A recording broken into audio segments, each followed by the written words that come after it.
بسم اللہ الرحمن الرحیم۔ ٹیل پوائنٹ کے ناظرین السلام علیکم۔ وَيَمْكُرُونَ وَيَمْكُرُ اللَّهُ وَاللَّهُ خَيْرُ الْمَاكِرِينَ، اور اللہ اپنی تدبیر فرماتا تھا اور اللہ سب سے بہتر تدبیر فرمانے والا ہے۔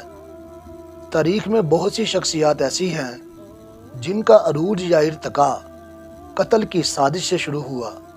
جب ابراہیم علیہ السلام نے بہانہ بنا کر سارے بت توڑ دیے تو میلے سے واپس آ کر لوگوں نے پوچھا یہ بت کس نے توڑے؟ تو حضرت ابراہیم علیہ السلام نے فرمایا کہ جس کے کندھے پر کلہاڑا ہے اسی سے پوچھ لو، کیونکہ آپ نے بت توڑنے کے بعد کلہاڑا بڑے بت کے کندھے پر رکھ دیا تھا۔ تو ان لوگوں نے کہا کہ یہ تو بے جان ہے، یہ تو بول بھی نہیں سکتے، اپنے اوپر بیٹھی مکھی بھی نہیں اڑا سکتے۔ دراصل ابراہیم علیہ السلام یہی ان سے کہلوانا چاہتے تھے۔ تو ابراہیم علیہ السلام نے بڑے جامع لیکن مختصر انداز میں فرمایا کہ اگر یہ اپنے نفع نقصان کے مالک بھی نہیں تو تمہارے معبود کیسے ہو سکتے ہیں؟ ان باتوں سے نصیحت حاصل کرنے کی بجائے انہوں نے ابراہیم علیہ السلام کو قتل کرنے کا ارادہ کیا۔ شدہ بات وہاں کے بادشاہ نمرود کے پاس پہنچ گئی۔ اس نے ابراہیم علیہ السلام کو اپنے دربار میں طلب کر لیا۔ وہاں پر کچھ مکالمہ ہوا۔ ابراہیم علیہ السلام نے کہا میرا رب تو وہ ہے جو زندگی اور موت دیتا ہے۔ اس پر بادشاہ نے ایک بڑا ہی جاہلانہ کام کیا۔ اس نے ایک ایسے شخص کو رہا کر دیا جس کو پھانسی کی سزا تھی، اور ایک ایسے شخص کو پھانسی پر لٹکا دیا جو بالکل بے قصور تھا، اور اس نے کہا دیکھو میں بھی زندہ کو مردہ اور مردہ کو زندہ کر دیتا ہوں۔ اس پر جناب ابراہیم علیہ السلام نے فرمایا کہ میرا رب تو وہ ہے جو سورج کو مشرق سے نکالتا ہے، اور اگر تو اپنے آپ کو رب کہتا ہے تو سورج کو مغرب سے نکال کے دکھا۔ اس پر وہ بادشاہ لاجواب ہو گیا۔ تو عوام اور حکومت نے متفقہ فیصلہ کر لیا کہ ابراہیم علیہ السلام کو بتوں کی توہین اور باپ دادا کے دین کی مخالفت کرنے کے جرم میں آگ میں ڈالا جائے گا۔ ہم سب جانتے ہیں کہ اللہ تعالیٰ نے ابراہیم علیہ السلام کے لیے آگ کو گل و گلزار بنا دیا تھا۔ ابراہیم علیہ السلام کو آگ میں ڈالنے سے پہلے اور بعد کے حالات کا جائزہ لیں تو یہ بات سمجھ میں آتی ہے کہ ابراہیم علیہ السلام کا عروج قتل کی سازش سے شروع ہوا۔ آگ میں ڈالنے سے پہلے کے حالات بڑے پریشان کن تھے، اور آگ میں ڈالنے کے بعد کے حالات آپ کی آسانی اور عروج کے دن تھے۔ آپ نے مکہ بھی آباد کیا اور آپ اللہ کے خلیل بھی کہلائے۔ تو یہ پہلی داستان تھی جو قتل کی سازش سے شروع ہوئی اور اس کا نتیجہ عروج کی شکل میں نکلا۔ دوسرا واقعہ حضرت یوسف علیہ السلام کا ہے۔ انہیں بچپن میں خواب آیا کہ 11 ستارے، ایک سورج اور چاند مجھے سجدہ کر رہے ہیں۔ آپ نے یہ خواب اپنے والد حضرت یعقوب علیہ السلام سے بیان کیا۔ انہوں نے کہا کہ یہ خواب اپنے بھائیوں کو مت بتانا، وگرنہ وہ کوئی چال چلیں گے۔ اب دیکھیں اللہ تعالیٰ نے یوسف علیہ السلام کو مصر کا بادشاہ بنانا تھا، اور شروعات کہاں سے ہوئی؟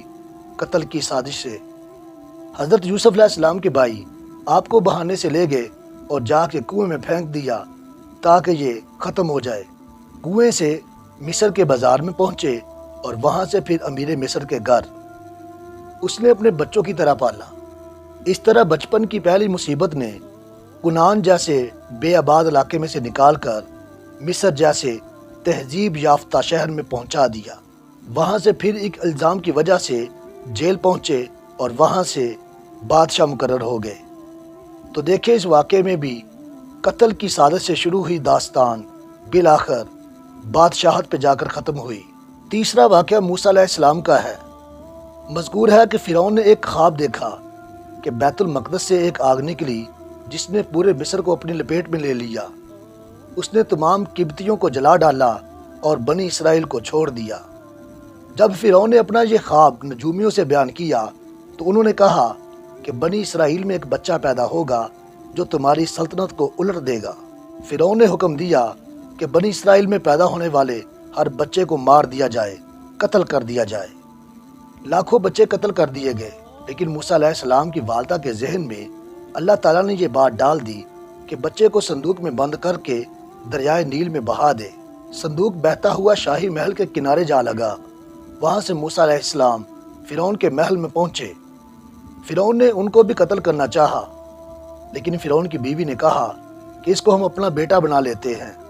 اس طرح موسیٰ علیہ السلام فرعون کے دربار میں شہزادوں کی طرح پلے بڑھے، اور اس نسبت نے بعد میں موسیٰ علیہ السلام کی تبلیغ میں بہت آسانی پیدا کی۔ اس واقعے میں بھی آپ دیکھیں کہ سازش قتل کی تھی، لیکن پہنچے دربار میں۔ واللہ خیر الماکرین۔ پیارے نبی صلی اللہ علیہ وآلہ وسلم کی سیرت کا مطالعہ کر کے دیکھ لیں کہ آپ صلی اللہ علیہ وآلہ وسلم کو مکہ کے لوگ صادق اور امین کہہ کر پکارتے تھے، اور اپنی ساری امانتیں آپ صلی اللہ علیہ وآلہ وسلم کے پاس رکھواتے تھے، لیکن جو ہی آپ نے اسلام کی دعوت دی تو لوگ آپ کے دشمن بن گئے۔ آپ صلی اللہ علیہ وآلہ وسلم کو طرح طرح سے تکلیفیں دی، آپ کے صحابہ کو تنگ کیا، ظلم کی انتہا کر دی۔ بالآخر اللہ تعالیٰ کی طرف سے ہجرت کی اجازت مل گئی۔ بہت سے صحابہ نے پہلی ہجرت حبشہ کی طرف کی۔ اس کے بعد قریش مکہ نے آپ صلی اللہ علیہ وآلہ وسلم اور آپ کے صحاب کا سوشل بائیکاٹ بھی کیا۔ شیب ابی طالب میں 3 سال ایک بہت بڑی آزمائش تھی۔ اس آزمائش کے بعد آپ صلی اللہ علیہ وآلہ وسلم نے صحابہ کو ہجرت کی اجازت دے دی اور خود اللہ کے حکم کا انتظار کرنے لگے۔ ادھر قریش مکہ نے جب دیکھا کہ مسلمان مدینے میں جا کر طاقت پکڑتے جا رہے ہیں تو انہوں نے ایک ہنگامی اجلاس بلا لیا۔ اس اجلاس میں ابو جہل، عتبہ، ابو سفیان اور بہت سے دوسرے رؤسا نے شرکت کی۔ اب وہاں پر سب اپنے اپنے مشورے دے رہے تھے۔ کسی نے کہا کہ آپ صلی اللہ علیہ وآلہ وسلم کو زنجیریں باندھ کر قید کر دیا جائے۔ ایک نے کہا نہیں، جلا وطن کر دینا کافی ہے۔ ابو جہل نے کہا کہ ہر قبیلے سے ایک آدمی لیا جائے اور آپ صلی اللہ علیہ وآلہ وسلم پر یک بارگی حملہ کر کے آپ صلی اللہ علیہ وآلہ وسلم کو ختم کر دیا جائے۔ اس طرح آپ کا خون تمام قبائل میں بڑھ جائے گا، اور بنو ہاشم تمام قبائل سے لڑنے سے قاصر ہے۔ اس بات پر تمام کا اتفاق ہو گیا، اور انہوں نے آپ صلی اللہ علیہ وآلہ وسلم کے گھر کا محاصرہ کر لیا۔ اللہ تعالیٰ نے اپنے محبوب کو اس سازش سے آگاہ کر دیا۔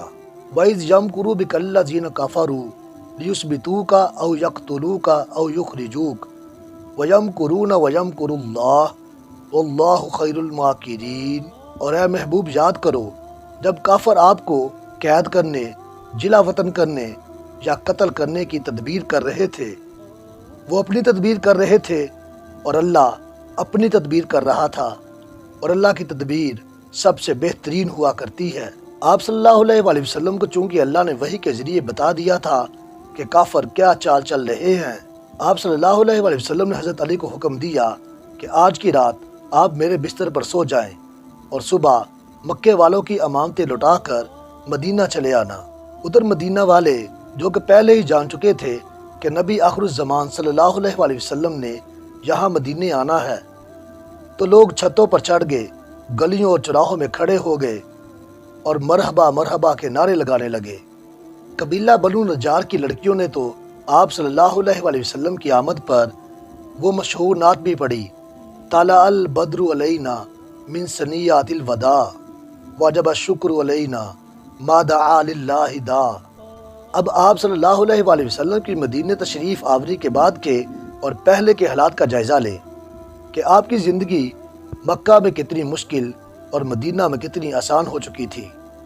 آج کے دور میں بھی کچھ ایسا ہی ہو رہا ہے۔ کچھ لوگوں کو دیوار کے ساتھ جتنا لگایا جا رہا ہے اتنا ہی وہ ابھر کے سامنے آ رہے ہیں۔ تکلیفیں دی جا رہی ہیں، ڈیلز کی جا رہی ہیں، اور قتل تک کرنے کی دھمکیاں دی جا رہی ہیں۔ اس کے باوجود بھی ان کی عزت بڑھتی جا رہی ہے، تو پھر سمجھ لیں ان کے سر پر اللہ کا ہاتھ ہے، اور ان کی مخالفت کر کے اللہ کے عذاب کو دعوت مت دیں۔